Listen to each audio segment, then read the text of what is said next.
Hi, I'm Rafia, and I'm going to talk to you about 4 ways in which you can begin to break the cycle of anxiety.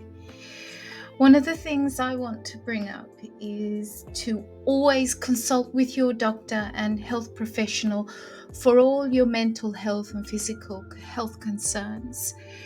You will find professionally reputable UK resources and links in the description below.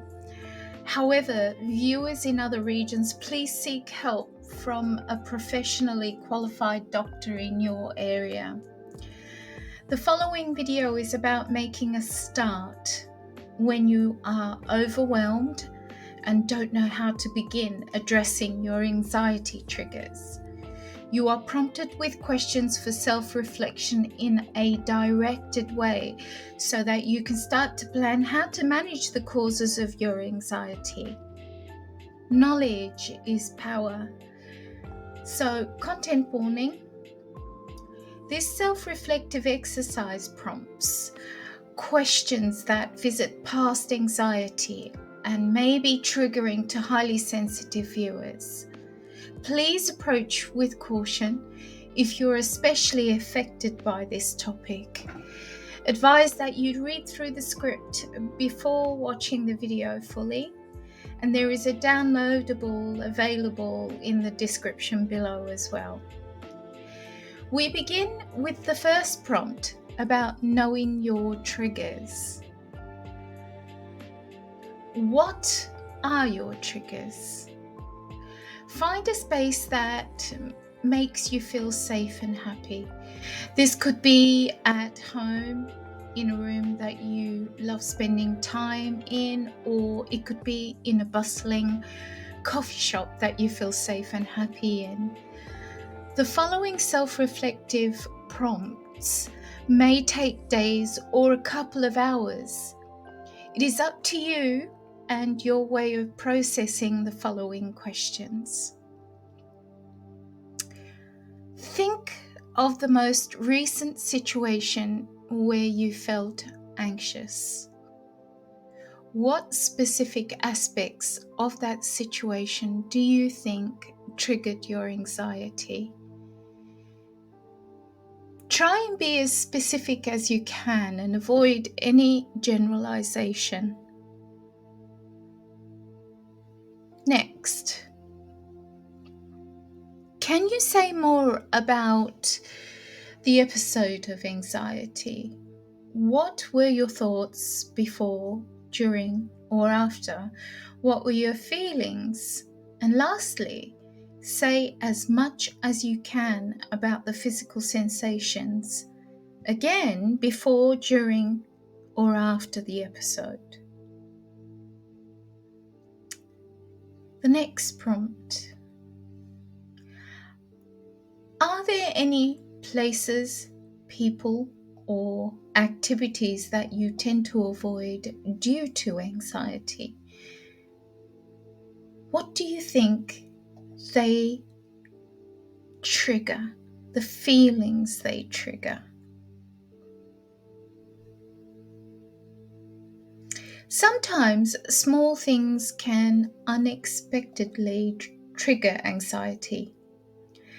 Are there any seemingly significant factors that you've noticed might contribute to your anxiety? This could be things like coffee, caffeine intake, sleep patterns, or certain news content. So those are your prompts to ponder and spend a great deal of time in or very little time in. It's up to you. The process is yours. The next is about taking actions. So planning actions for these anxiety triggers. You can now set yourself tasks and actions to take to help manage the triggers that you have identified.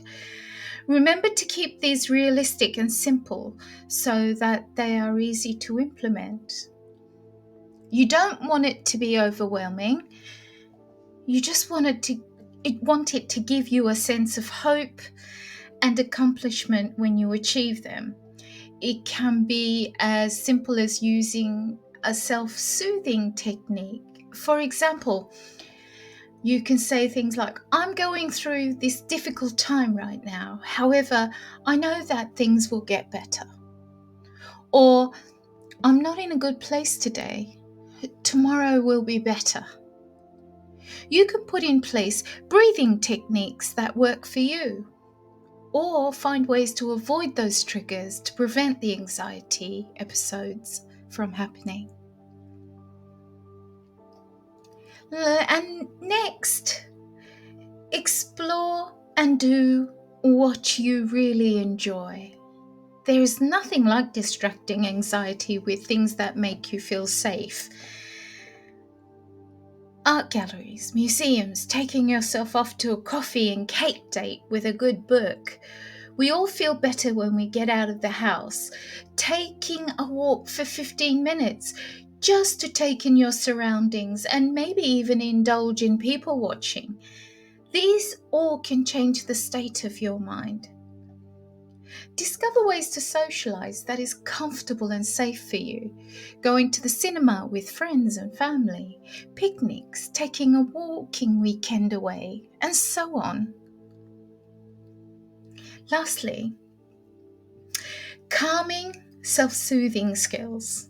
Learning relaxation and self-soothing techniques. There are many of them, and there would be ones that would work for you. Find them. This will help promote stillness and quiets the mind so that you can view the world with clarity. Using tools like journal keeping to track and reflect about your feelings and thoughts. This can make it so much easier to start cultivating your well-being. Take a simple approach and address the basics like good quality sleep, hygiene, finding safety, and self-care. Establishing healthy routines empower us, and this helps build more resilience in our lives. You're always enough, always. You are able and capable in managing your well-being.